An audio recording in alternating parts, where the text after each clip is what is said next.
नमस्कार। मैं फिर से हाजिर हूँ सुमन सिन्हा सीरीज़ के स्टोरीज़ के साथ। मैं ऐसी उम्मीद करता हूँ ये स्टोरीज़ आपका मन बहला रही होंगी, आपको अच्छी लग रही होंगी और मुझे आप उम्मीद से सुनते होंगे कि शायद कुछ बढ़िया बातें मैं बोलता हूँ तो अच्छा लगता होगा। तो आज की पहली कहानी है संग दोष के ऊपर। संग दोष, हम अक्सर सोचते हैं कि मेरा मन आजकल ऐसा क्यों हो गया। मेरा मन, हम हमेशा सोचते हैं कि वैसा क्यों नहीं है जैसा पहले था। इसको जब मैंने अध्ययन किया और इसके बारे में जानकारी ली तो मालूम हुआ, कुछ लोगों को पढ़ने के बाद, कुछ लोगों को सुनने के बाद, कि कहीं ना कहीं हमने कुछ परिवर्तन किया है। या तो हमारे दोस्तों में कोई नई दोस्ती हुई है, या हमारे रहने की जगह को हमने परिवर्तन किया है, या हमने बिस्तर में सोने के कुछ परिवर्तन किया है। तो इन सब चीज़ों का हमारे पे असर होता है। इसको कहते हैं संग दोष।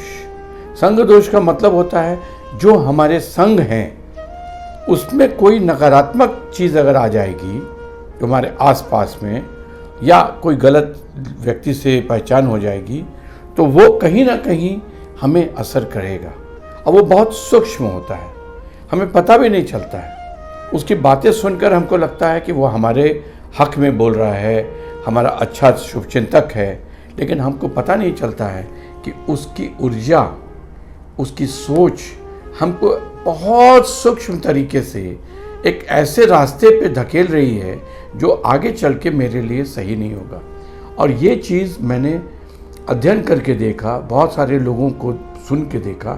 बहुत सारे लोग बोलते हैं कि मेरा मन आजकल बहुत ख़राब चल रहा है। तो मैं पहले उनको बोलता हूँ कि आप पहले देखो कि आपने कोई नई किताब तो ऐसी नहीं पढ़ी, आपने कोई नई दोस्ती तो ऐसी नहीं की, आपने कहीं अपनी रहने की जगह तो नहीं बदली।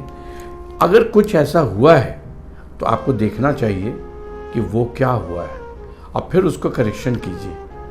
क्योंकि पता नहीं चलता है ये सूक्ष्म चीज़ें हमारे मन को कैसे प्रभावित करती हैं। तो मैं आपको यही कहूँगा, जब भी आपको लगे कि आपकी सोच में, आपके व्यवहार में कुछ चिड़चिड़ापन आ गया है, या आपको बहुत अच्छा लग रहा है, तो वो भी ध्यान देने योग्य है कि कौन व्यक्ति है या कौन सी ऐसी चीज़ है जहाँ आपको अच्छा लगने लगा है, जिसके कारण आपको वो भी देखना चाहिए। और वैसे लोगों को, वैसे कंपनी को डेवलप करिए, पॉजिटिव संग दोष बनाइए, तो फिर वो दोष नहीं रहेगा, आप दोष मुक्त हो जाएंगे। वो पॉजिटिव संग होगा तो पॉजिटिव विचार होंगे, पॉजिटिव विचार होंगे तो आपके मन में खुशी, आनंद का एहसास होगा। और नकारात्मक दोस्त होंगे, नकारात्मक चीज़ें होंगी, तो आपको तुरंत वेरीफाई करना चाहिए कि नई क्या चीज़ हुई है 10, 15, 20 दिनों के अंदर जिसका असर आपके ऊपर हो रहा है। आज के लिए मैं आपको एक इशारा करके छोड़ रहा हूँ, इन बातों पे ध्यान दीजिएगा। कभी भी ऐसा नहीं सोचिएगा कि कुछ भी अकस्मात हो रहा है। अकस्मात कुछ भी नहीं होता है, सडन नहीं होता है। It takes time, 15 days, 20 days, उसके बाद उसका बहुत सूक्ष्म तरीके से इम्पैक्ट होता है हमारे मन पे। कई लोगों की ऊर्जा ऐसी होती है कि आपके कमरे में वो आते हैं तो आप देखेंगे आपकी मन की स्थिति बदल गई, पॉजिटिव से नेगेटिव हो गए। अब मैं तो इसको बहुत महसूस किया है। खास करके वो लोग जो बहुत शांत स्वभाव के हैं, वो बहुत जल्दी इसको नोटिस करते हैं।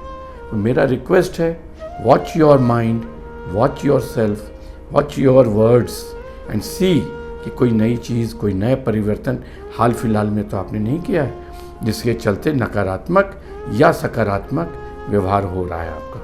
अगर सकारात्मक हो रहा है, खुश रहिए, अच्छी बात है।